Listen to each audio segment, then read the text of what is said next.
मुझे बड़ी अफसोस से कहना पड़ रहा है कि हिमाचल प्रदेश में 2 और कोरोना वायरस पॉजिटिव केसेस निकले हैं। कुल मिला के इस वक्त अस्पताल में 18 लोग उपचाराधीन हैं। हिमाचल में कुल मिला के 35 केसेस हुए हैं। जो कल 2 केसेस हुए हैं, दोनों पंजाब केसरी का दफ्तर जलंधर में स्थित में काम कर रहे थे और उनमें से एक sub editor Jawali sub division में रहने वाला है और दूसरा जो क्लर्क जो पटियाट सब डिवीजन चंबा में रहने वाला है। ये पहले से ही क्वारंटाइन में था।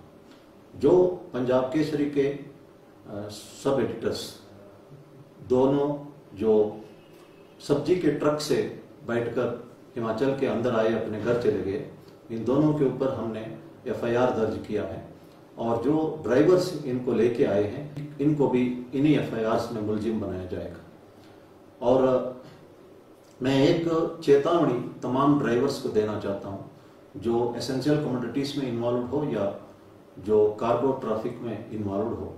ये अगर किसी दूसरे राज्य से व्यक्ति को अंदर लाने का प्रयास करेंगे उनके ऊपर एफआईआर होगा और जो अंदर आने का प्रयास करेगा उसके ऊपर भी कड़ी कार्रवाई होगी। इसलिए ये भारत सरकार का आदेश का सब पालना करें।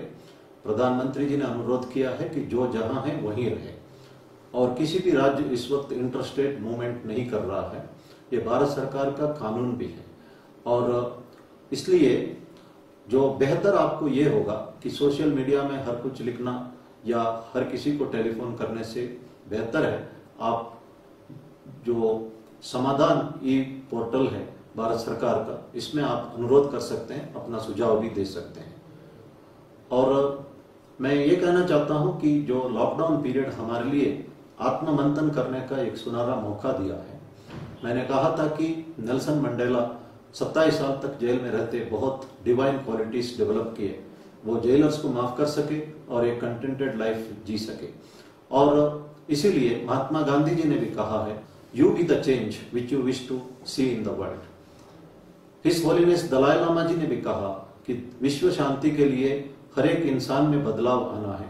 ये बहुत मुश्किल है लेकिन इसके बिना कोई ऑप्शन भी नहीं है।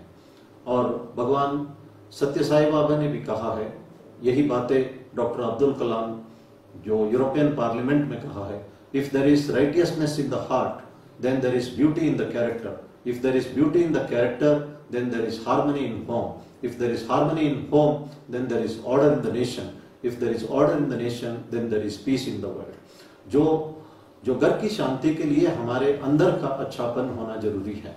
मैं कहना चाहता हूं कि दूसरों का व्यवहार के लिए हम अपने आप जिम्मेदार होंगे।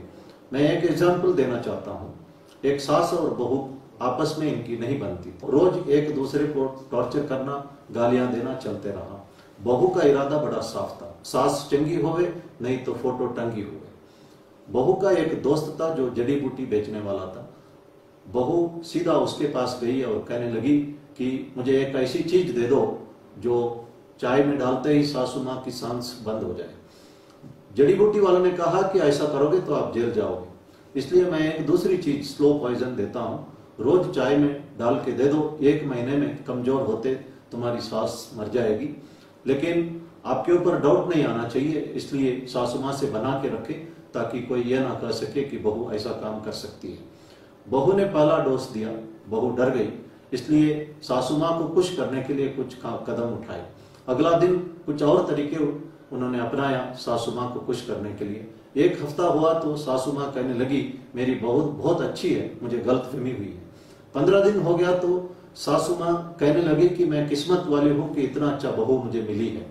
जब 25 दिन हो गया कि सासू माँ बहू का काम बहू सासू माँ का काम करने लगे। जब 30 दिन हो गया तो सासू माँ और बहू एक दूसरे से आधा घंटे से ज्यादा छोड़ नहीं सकते, इतना प्यार मोहब्बत आपस में हुई। बहू सीधा उस जड़ी बूटी बेचने वाले के पास गई और कहने लगी कि मैंने आखिरी डोज दे दिया, कल सवेरे सासू माँ मर जाएगी और लेकिन मैं उससे इतना प्यार करता हूं कि मैं उसके बिना जी नहीं सकती हूँ, आप कुछ तो करो। जड़ी बूटी वाले ने कहा कि ये मुझे शुरू में ही पता था, इसलिए मैंने शुरू में ही तंदुरुस्ती का टॉनिक दिया था। आपकी सासू माँ रोज से रोज जो है तंदुरुस्त होती जा रही है। हमने इस कहानी से यही सीखना है कि हमको जो अंदर अपने अंदर जो है मंथन करने की जरूरत है। दूसरों का बिहेवियर अपने आप चेंज हो जाएगा। और जो अगर हम किसी के बारे में बुरा कहते हैं, हमारे अंदर बुराई डेवलप होता है। अगर हम अच्छा बोलते हैं तो हमारा अंदर अच्छापन डेवलप होता है। अच्छा बुरा इस बात पर निर्भर है हम दूसरों के बारे में क्या कहते हैं। और इसीलिए विवेकानंद ने कहा है कि दूसरों में हम बुराई इसीलिए ढूंढते हैं कि वही बुराई जो है हमारे अंदर है। और महात्मा गांधी ने 3 बंदरों का एग्जाम्पल दिया, जो बुरा नहीं सुनना, बुरा नहीं देखना, बुरा नहीं बोलना। हम इसको डेवलप करें, हम अच्छा ही बोले, अच्छा ही सुने, अच्छा ही देखे, अच्छा ही सोचे और अच्छा भी करते रहे। और एक दूसरे को तारीफ करना हमारा आदत होना चाहिए।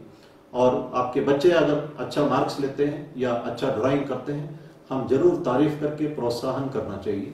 और आपकी पत्नी अगर अच्छा खाना बनाती है और वो खाना आपको अच्छा लगता है तो जेन्युइनली आपको तारीफ करना चाहिए। तारीफ जो है हमारी आदत बनना चाहिए। और ये महामारी का जो लॉकडाउन है हमें एक अपॉर्चुनिटी भी साबित हुआ है अपने अंदर देखने के लिए और अपने आप को सुधारने के लिए। दुनिया भर इस वक्त लोग अपने घर में बैठे हैं, करोड़ों लोग आत्ममंथन कर रहे हैं और ये भी एक अपॉर्चुनिटी के तौर पर साबित हो रहा है। और मैं उम्मीद करता हूं कि महात्मा गांधी और भगवान श्री सत्य साई बाबा और हिज होलीनेस दलाई लामा जी ने जो कहा वो सत्य होगा। जो महामारी के उपरांत का दुनिया बेहतर होगा। धन्यवाद। जय हिंद।